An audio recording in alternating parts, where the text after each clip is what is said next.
आज कार्यपत्रक 55 में हम चतुर्भुज के विषय में पढ़ेंगे। उससे पूर्व मैं आपको दीपावली की अनेक शुभकामनाएं देना चाहती हूँ। बहुत छोटा सा टॉपिक है आज और 2 ही प्रश्न हैं, लेकिन दोनों बहुत इंपॉर्टेंट हैं, तो थोड़ा ध्यान लगा के आप सुनिए।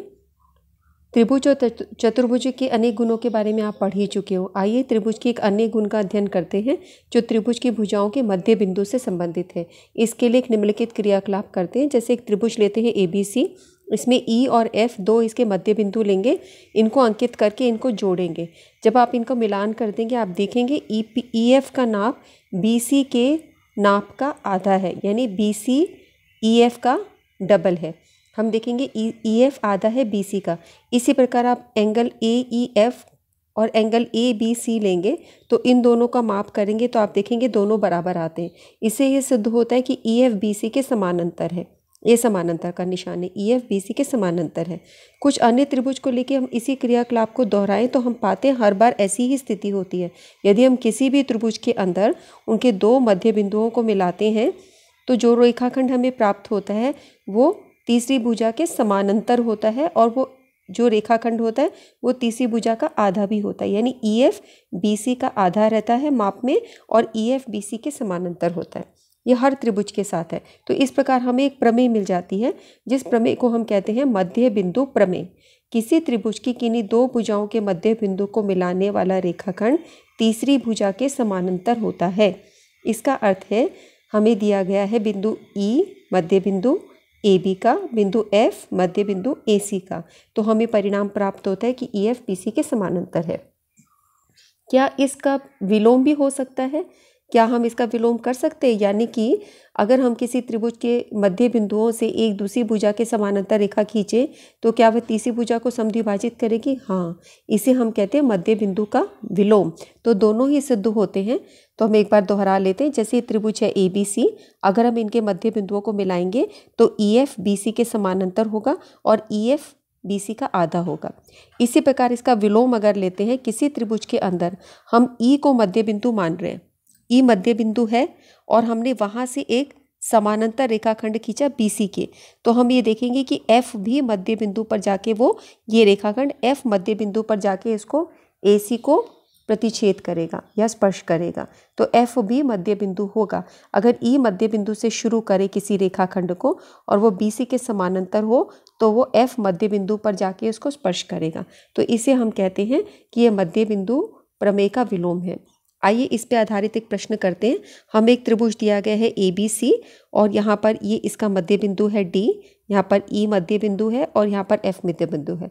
इन सबको हमने मिला दिया तो हमें 4 प्रकार के त्रिभुज प्राप्त हुए। हमें सिद्ध करना है कि ये चारों सर्वांगसम त्रिभुज हैं। अगर ABC त्रिभुज में DEF क्रमशः मध्य बिंदु हैं इनके, तो हमें दर्शाना है ये बिंदु को मिलाने पर जो 4 त्रिभुज प्राप्त हो रहे हैं ये सर्वांगसम है। इन 4 त्रिभुजों को सर्वांगसम सिद्ध करना है। उसके लिए आप ये देखिए हम क्या करेंगे। हम जानते हैं कि E मध्य बिंदु इसका है, इस भुजा का, और F मध्य बिंदु है, E मध्य बिंदु है इसका और F मध्य बिंदु है AC का।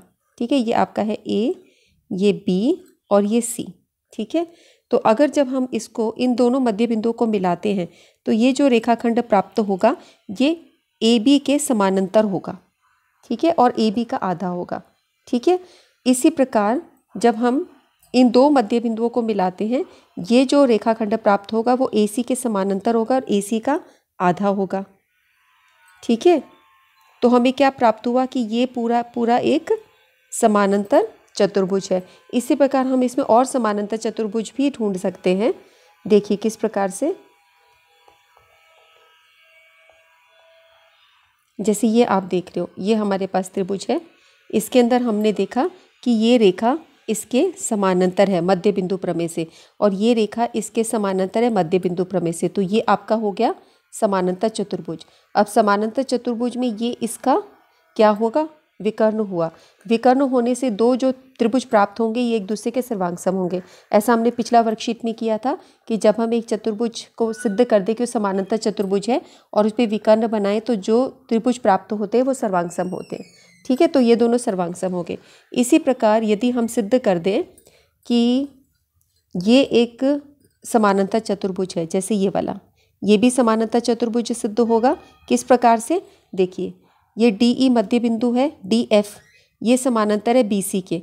इसी प्रकार ई एफ मध्य बिंदु है और ये समानांतर हुआ ए बी के। तो इस तरह से ये समानांतर हुआ इसके और ये समानांतर हुआ इसके, तो ये पूरा का पूरा एक समानांतर चतुर्भुज हो गया। अब ये समानांतर चतुर्भुज है, इसमें ये विकर्ण है, तो ये दोनों भी एक दूसरे के सर्वांगसम त्रिभुज हुए। ठीक है, इसी प्रकार से हम एक और समानांतर चतुर्भुज लेते हैं।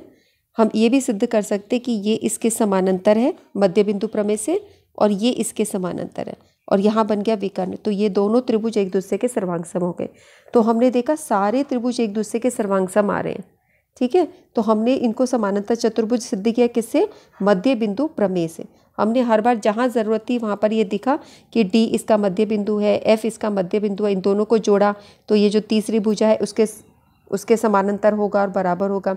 फिर जब हमें यहाँ ज़रूरत थी तो हमने इसको मध्य बिंदु बताया। तो जैसे भी आप चाहें उस तरीके से इसको, जिसको भी समानांतर चतुर्भुज सिद्ध करना चाहते हैं वो करेंगे। अब इसके अंदर हमें सारे ही करने हैं क्योंकि हमें सबको एक सर्वांगसम त्रिभुज सिद्ध करना है। तो ये प्रश्न हो गया। अगला प्रश्न देखते हैं। अच्छा, अब आपके पास एक्सरसाइज है। त्रिभुज ए बी सी एक त्रिभुज है जिसका कोण सी समकोण है। जैसे ये ए बी सी त्रिभुज हुआ, सी यहाँ पर समकोण हुआ, कर्ण ए बी के मध्य बिंदु एम, ये कर्ण ए बी है, इसका मध्य बिंदु एम हुआ, से लेकर बी सी के समानांतर खींची गई रेखा, एम बिंदु से बी सी के समानांतर खींची गई रेखा डी पर प्रतिच्छेद करती है। दर्शाइए डी भुजा ए सी का मध्य बिंदु है, डी ए सी का मध्य बिंदु है और दूसरा एम डी ए सी के लंब है। ये जो एम डी है ये ए सी पर लंब है 90 डिग्री, ये लंब का निशान है। C M equal to M A, C M को अगर हम मिलाएं सी एम और एम ए दोनों बराबर हैं और ये दोनों आधा है ए बी के।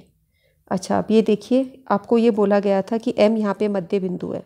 ठीक है, इस त्रिभुज ए बी सी के अंदर अगर एम मध्य बिंदु है, एम मध्य बिंदु से एक रेखा खींची जो बी सी के समानांतर है, तो वो डी को मध्य बिंदु पे ही जाएगी। ये हमने मध्य बिंदु प्रमेय से सीखा। तो आप ये सिद्ध कर सकते हो भी डी मध्य बिंदु है, तो आराम से हो जाएगा मध्य बिंदु प्रमेय के विलोम से। उसके बाद जब ये उसके मध्य बिंदु ये ऐसे चली गई आपकी, तो ये समानांतर है आपकी। समानांतर होने से ये कोण और ये कोण दोनों आपके क्या हुए? संगत कोण। संगत कोण बराबर होता है। अब ये 90 है तो ये भी आपका 90 होगा। तो इससे ये साबित हो जाएगा कि ये इसका लंब है। और तीसरी चीज़ है, इन दोनों को आधा दिखाना है इसके। तो आइए इसको करते हैं हम, इस प्रश्न को अच्छे से साफ साफ लिख लेते हैं। देखिए, हमें क्योंकि एम मध्य बिंदु दिया गया है ए बी का और एम डी समानांतर है बी सी के, इस प्रकार डी मध्य बिंदु हो गया ए सी का मध्य बिंदु प्रमेय के विलोम से। एम मध्य बिंदु है और एम डी समानांतर है बी सी के, तो मध्य बिंदु प्रमेय से डी मध्य बिंदु होगा। उसके बाद क्योंकि कोण ए सी भी 90 है, आपके पास ए सी भी 90 है, तो और डी एम आपकी समानांतर है, ये 90 है ये कोण और ये समानांतर है, तो कोण ए डी एम भी 90 होगा। कोण ए डी एम भी 90 होगा संगत कोण के हिसाब से। तो एम टी समान लंब हुआ बी सी के। 2 पॉइंट हो गए। तीसरा पॉइंट करने के लिए त्रिभुज ए डी एम लो, ए डी एम, और दूसरा त्रिभुज लो C D M, C D M. इन दोनों त्रिभुजों के अंदर एक ये त्रिभुज लो, एक ये त्रिभुज लो। ए डी एम ये त्रिभुज और सी डी एम, इन दोनों त्रिभुजों को आपने लेना है। इन दोनों में क्या क्या चीज़ें बराबर है वो देखिए। आप देखो यहाँ पर डी मध्य बिंदु है, तो ए डी और डी सी तो बराबर होंगे क्योंकि डी मध्य बिंदु दे रखा है ए सी का। उसके बाद आपको डी एम दोनों के अंदर आ रहा है, तो ये उभयनिष्ठ हो गया। उसके बाद ये कोण 90 है ए डी एम, और आपका सी डी एम भी 90 होगा क्योंकि ये लंब है। यहाँ पर हमने सिद्ध किया था ये लंब है, तो क्योंकि ये पूरी रेखी क्यों, आप ये देखिए, जब आपने ये सिद्ध कर दिया कि ये 90 है, ये इस पे लंब है, इसका मतलब यहाँ भी 90 होगा, यहाँ भी 90 होगा, पूरा ये रेखीय क्यों में बन जाता है ना। ये आपका लीनियर पेयर है रेखीय क्यों में, तो ये 90 है तो ये भी 90 होगा। इस प्रकार से दोनों कोण 90 हो गए।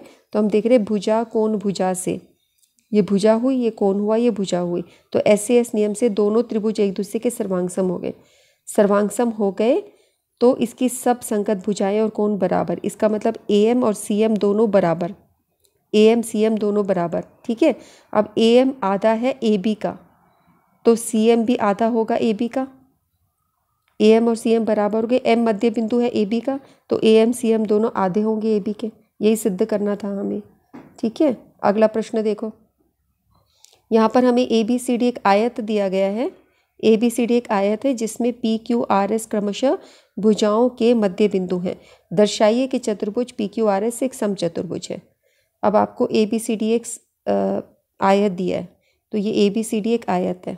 अब आयत के अंदर ये भुजा इस भुजा के बराबर और समानांतर तो होती है, ये भुजा इस भुजा के बराबर और समानांतर। उसके अलावा हर एक कोण 90 आयत के अंदर, ठीक है। अब उन्होंने बोला PQRS इनके मध्य बिंदु लिए, तो ये इसका P मध्य बिंदु हो गया, यहाँ पे Q हो गया मध्य बिंदु, ये R मध्य बिंदु, ये S मध्य बिंदु, और इन सबको आपस में मिला दिया। तो जो हमें प्राप्त हुआ वो एक समचतुर्भुज है, हमें ये सिद्ध करना है, ठीक है। तो इसके लिए अगर हम इसको ऐसे आपस में मिला देंगे, ये मिला दिया, तो आप ये देखो P यहाँ का मध्य बिंदु है। अब आप सिर्फ इस त्रिभुज को देखो, ACB, इस त्रिभुज को देखो, बस दिख रहा है। इस त्रिभुज के अंदर तुम्हें ये पता है P यहाँ का मध्य बिंदु है, ये Q इधर का मध्य बिंदु है, दोनों को मिलाया तो AC के समानांतर होगा और बराबर होगा। इसी प्रकार ये त्रिभुज लोगे, यहाँ पे S मध्य बिंदु या R मध्य बिंदु है, दोनों को मिलाएंगे तो AC के समानांतर होगा और AC का आधा होगा। तो जब ये दोनों के दोनों PQ भी AC के समानांतर है और उसका आधा है, और SR भी AC के समानांतर उसका आधा है, इसका मतलब PQ और SR दोनों बराबर है और एक दूसरे के समानांतर है। तो उससे सिद्ध होता है कि PQRS एक आपका समचतुर्भुज है, वो सॉरी क्या बोलेंगे, वो है पैरेललोग्राम, यानी समानांतर चतुर्भुज है। ये हमने सिद्ध कर दिया। समानांतर चतुर्भुज सिद्ध करने के बाद हमें इसे समचतुर्भुज भी सिद्ध करना है। आइए इसे करते हैं, इस प्रश्न को करते हैं। ये हमें एक ABCD एक आयत दिया गया है और PQRS इनके मध्य बिंदु हैं। सिद्ध करना है कि PQR एक समचतुर्भुज है। उसके लिए हमने B और D को ज्वाइन कर दिया, इन दोनों का मिलान कर दिया। अब त्रिभुज ABD में P और S मध्य बिंदु हैं। यहाँ पर ये P मध्य बिंदु, यहाँ S मध्य बिंदु, इन दोनों को मिलाया तो PS BD के समानांतर आ गया और PS BD का आधा हो गया। ये मध्य बिंदु प्रमेय से लिखा हमने। इसी तरह त्रिभुज BCD के अंदर Q और R मध्य बिंदु हैं, तो BC और CD के, इसलिए QR आपका BD के समानांतर भी है और QR BD के आधा भी है। QR BD के समानांतर और QR BD का आधा, इसको समीकरण 2 नाम दे दिया। तो 1 और 2 से हमें प्राप्त होता है कि देखो PS BD के समानांतर है, यहाँ QR BD के समानांतर, दोनों BD के समानांतर है। इसका मतलब QR और PS दोनों एक दूसरे के समानांतर हो गए। अब PS भी आधा है BD के और QR भी आधा है BD के, दोनों ही हाफ ऑफ BD है। इसका मतलब PS और QR बराबर है। तो यही भुजा आपकी बराबर है और यही भुजा समानांतर है। पिछली वर्कशीट में मैंने आपको बताया था, वही भुजा समानांतर, वही भुजा बराबर, तो उससे सिद्ध होता है कि वो PQRS एक समानांतर चतुर्भुज है। इस पर हमने कई प्रश्न किए थे, याद है। और मैंने कहा था बहुत इंपॉर्टेंट रिजल्ट है, इसको बार बार हम यूज़ करते हैं कि किसी को अगर हमें समानांतर चतुर्भुज सिद्ध करना हो तो उसकी उन्हीं भुजाओं को बराबर और उन्हीं भुजाओं को समानांतर सिद्ध कर दो। बराबर भी और समानांतर, ये बराबर का निशान है, समानांतर का निशान है, ठीक है। देखो ये बराबर का निशान होता है, ये समानांतर का निशान रहता है। अब आपको दिया, ये हमने समानांतर चतुर्भुज सिद्ध कर दिया। अब हम इसको समचतुर्भुज सिद्ध करना है। इसके लिए हम क्या करते हैं, हम ये त्रिभुज लेंगे PBQ, इसको लेंगे, और CQR इसको लेंगे, CQR। अब इन दोनों को हम सर्वांग सम सिद्ध करेंगे। देखो क्या है, एक तो AB आपका CD के बराबर है, क्योंकि आयत की ये भुजाएं बराबर होंगी, तो इनका आधा, CD का आधा क्या है CR, और AB का आधा क्या है PP, ये भी बराबर होंगे। अगर AB और CD बराबर हैं, ABCD बराबर हैं, तो उनके आधे भी बराबर होंगे, यानी BP और CR भी बराबर होंगे। इसको नोट कर लो।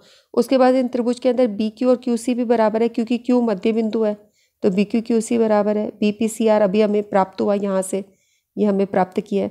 और ये दोनों कोण दोनों के 90 है, ये कोण आपका 90 है, ये भी 90 है, क्योंकि ये दोनों 90 है, क्योंकि ये आयत के कोण है। तो अब भुजा कोण भुजा, यानी SAS से दोनों सर्वांगसम हो गए। ये सर्वांगसम हो गए तो इन दोनों की ये भुजाएं दोनों बराबर हो गई।